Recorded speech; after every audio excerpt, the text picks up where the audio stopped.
Nintendo, sebuah perusahaan raksasa yang bergerak di bidang game, terkhususnya di konsol dan handheld. Konsol yang mungkin kalian kenal sekarang adalah Nintendo Switch, sebuah konsol hybrid yang bisa kalian mainkan di TV layaknya konsol pada umumnya, atau bisa dibawa layaknya handheld game tanpa mengurangi kualitas gamenya.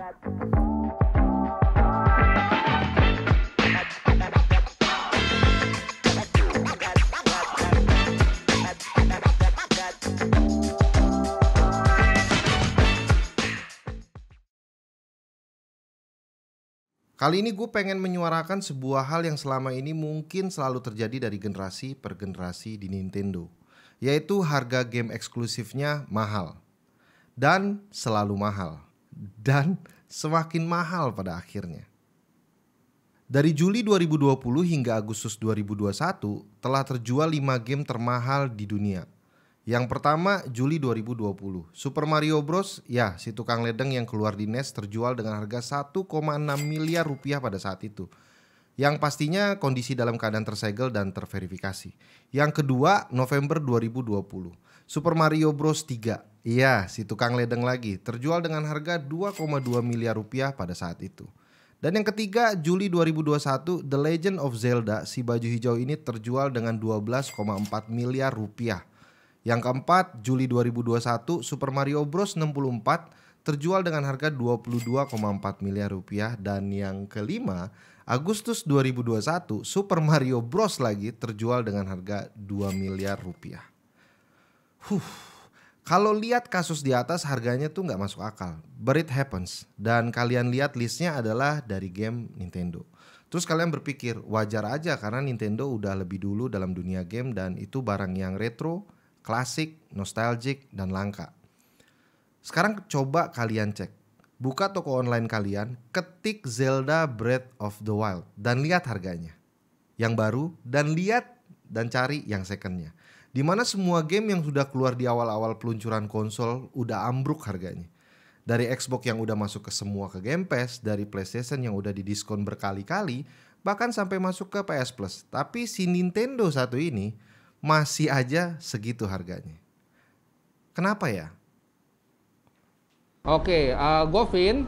Jadi kenapa harga Nintendo aksesoris termasuk gamenya stabil ya, tidak turun karena sebenarnya emang barangnya langka.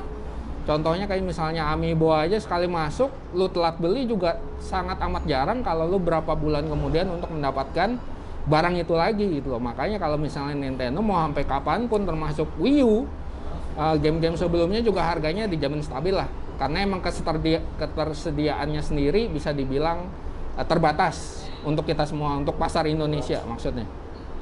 Beberapa hal yang menjadikan Nintendo itu Nintendo adalah sombongnya. Yaitu dia nggak mau ikut-ikutan cara seperti cara perusahaan lain dalam memproduksi, mengenalkan, dan menjual produknya. Kita bisa berbincang banyak perihal masalah yang satu ini, tapi tidak di video kali ini. Dan bagi kalian yang sudah ngikutin Nintendo, kalian akan tahu betapa keras kepala dan batunya Nintendo dalam menjalankan cara bisnisnya. Yang salah satu imbasnya karena kepala batunya Nintendo, ya yang sedang gua bahas kali ini, yaitu harganya mahal.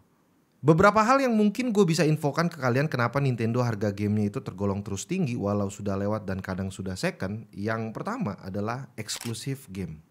Semua konsol punya eksklusif gamenya sendiri. Ya, tapi Nintendo punya eksklusif game yang ikonik banget.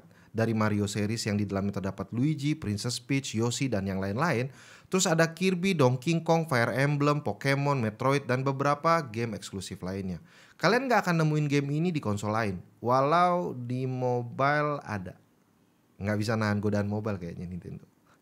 Yang kedua adalah kualitas game. Dari pihak Nintendo sendiri selalu mengeluarkan game yang udah full release. Dari zaman gue dulu main, apalagi zaman cartridge, gak ada update. Jadi semua game ketika rilis harus dalam keadaan siap dimainkan. Dan ini terus dijaga oleh Nintendo. Kalian perhatiin aja. Yang terakhir kita tahu adalah Zelda Breath of the Wild yang kedua ke-delay. Nintendo gak takut untuk ngedelay sebuah game dan gak peduli juga kalau ada yang ngoceh-ngoceh delay. Selama ketika dirilis nanti dalam keadaan yang siap dimainkan. Selain itu juga Nintendo selalu menjaga style play dari gamenya. Kita ingat ketika Mario keluar di NES, dia adalah sebuah game platform side scrolling, akhirnya dirubah ke 3D di zaman Nintendo 64. Tapi kalian perhatiin gak bahwa Nintendo tidak pernah benar-benar meninggalkan Mario side scrolling. Bahkan ketika Nintendo sudah mengeluarkan game seperti Mario Galaxy 1 dan 2, Mario Sunshine, Mario 3D World, bahkan sampai terakhir Mario Odyssey, tapi di tengah-tengah itu semua, kalian masih bisa menemukan game Super Mario Bros. Wii, Super Mario Bros. U, dan bahkan ngeluarin Super Mario Maker. Yang notabene untuk memuaskan para fansnya untuk ngebuat dan menantang orang lain dengan course yang dia buat sendiri. Dan yang terkenal gila-gila course-nya ya side scrolling. Belum game-game lain seperti Pokemon, Kirby, dan King Kong, dan yang lain-lain.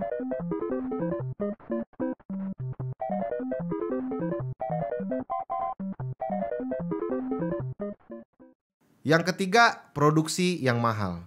Gue perhatikan dari zaman SNES, di mana Nintendo membuat hal yang menarik, yaitu membuat cartridge SNES-nya itu memiliki pendukung hardware yang bisa dijalankan dengan kekuatan SNES yang sudah mulai menua.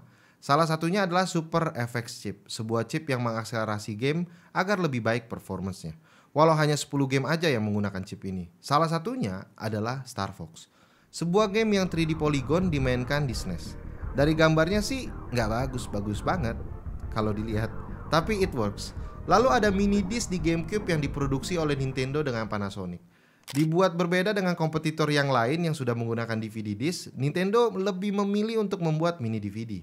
Alasannya adalah untuk mengantisipasi pembajakan, ngurangin cost dibanding menggunakan cartridge seperti Nintendo 64, dan yang terakhir untuk menghindari bayar lisensi ke para pembuat DVD yang di dalamnya salah satunya adalah Sony. Walau lebih murah dari cartridge 64, tapi tetap mau bikin sendiri versi sendiri dibanding ngikut yang sudah ada. Nintendo. Lalu yang sekarang pun sama, ketika semua menggunakan Blu-ray disc, Nintendo menggunakan kembali cartridge, di mana cost-nya lebih tinggi dalam produksinya tergantung besaran cartridge-nya. Nintendo lagi. Lalu sudah menjadi rahasia bahwa Nintendo juga mengembangkan engine mereka sendiri dalam mendukung beberapa game agar lebih bagus dalam performa. Walau tidak pernah dipublikasi secara langsung, tapi beberapa orang yang bergerak dalam industri game memperkirakan Nintendo memiliki lebih dari satu engine yang dibuat sendiri.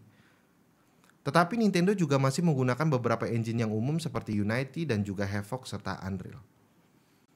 Yang keempat adalah fansnya. Nggak usah lihat jauh-jauh, tapi lihat di negara kita tercinta sendiri. Para fans Nintendo di Indonesia nggak pernah protes perihal harga game dari Nintendo. Dan nggak ada yang protes kalau gamenya nggak didiskon-diskon. Kata mereka, kalau fans protes kenapa nggak didiskon, maka bukan fans Nintendo. Dan game apapun yang eksklusif, rata-rata fans Nintendo pasti beli. Coba deh, diklarifikasi di komen, bener nggak soal fans Nintendo? Jadi gue rasa itu yang menjadikan game Nintendo itu terus-terusan mahal dan nggak pernah diskon. Jadi menurut kalian, kenapa game Nintendo mahal?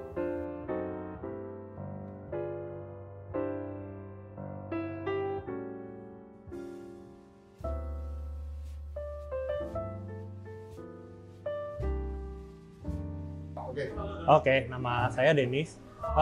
Kenapa game kayak Nintendo di AAA, contohnya di AAA seperti Astral Chain, itu kenapa nggak pernah turun ya?